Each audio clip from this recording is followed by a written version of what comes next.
तो हमारा अगला वर्ड है सुपरफ्लुअस।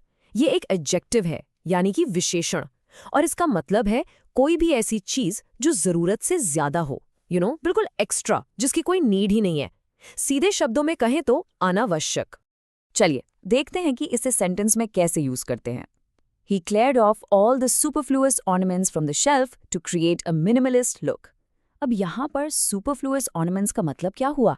सिंपल, वो सब एक्स्ट्रा सजावट का सामान जिसकी शेल्फ पर असल में कोई ज़रूरत नहीं थी, उनको हटा दिया तो शेल्फ को एक बहुत ही साफ सुथरा मिनिमलिस्ट लुक मिल गया। ओके, एक और एग्जाम्पल लेते हैं। The report was marred by superfluous details that made it difficult to understand the main points. इस केस में superfluous details का मतलब है वो सारी गैर ज़रूरी जानकारी। मतलब रिपोर्ट में इतनी फालतू की बातें लिख दी गईं कि जो मेन पॉइंट्स थे ना, उनको समझना ही मुश्किल हो गया।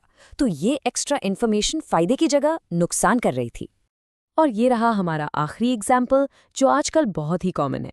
With modern technology, sending a printed copy of the email confirmation felt completely superfluous.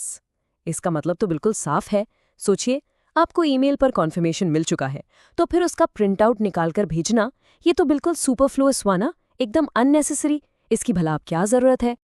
अब देखते हैं कि ये वर्ड रियल वर्ल्ड में जैसे न्यूज़ या कोट्स में कैसे यूज होता है। Critics argue the new government policy adds a superfluous layer of bureaucracy, slowing down the process for everyone. यहाँ critics कह रहे हैं कि गवर्नमेंट ने एक superfluous layer of bureaucracy add कर दी है, मतलब एक ऐसी एक्स्ट्रा बेकार की प्रोसेस डाल दी है जिसकी ज़रूरत ही नहीं थी, और अब उसकी वजह से सबका काम और स्लो हो गया है।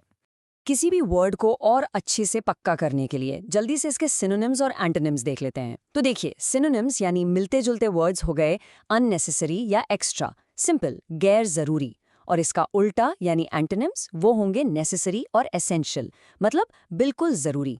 बस आज के लिए इतना ही, मिलते हैं नेक्स्ट वीडियो में। Happy learning, bye bye.